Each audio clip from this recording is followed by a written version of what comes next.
hari ini kita mengadakan program penuaian bawang bau satu PPK Sepang, yang kalau tuan-tuan tengok di kawasan seluas 10 ekar yang ditanam sebanyak 4,000 polybag dengan anggaran hasilnya yang kita akan dapat dalam 800 kilo.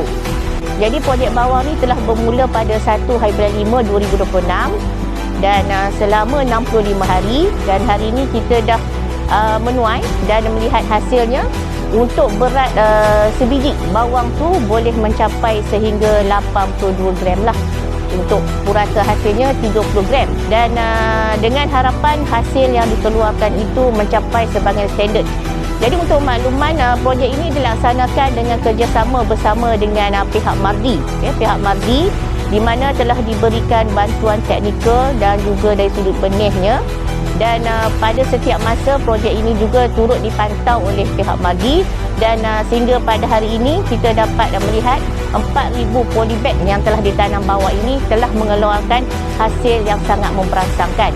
InsyaAllah kita akan terus memperluaskan projek penanaman bawang terutama di bawah Pertubuhan Peladang PPK Sepang ini di masa-masa akan datang. Pengalaman kami menanam bawang antara cabaran yang paling terbesar lah kita kat Malaysia ni, cuaca kita tak menentu. Apabila menjelang bulan 9, bulan 10 kita dah musim tengkujuh.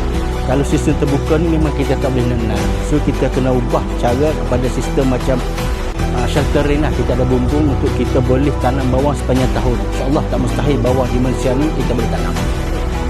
Alhamdulillah hari ini kita habis lah untuk projek di PPK Sepang ni.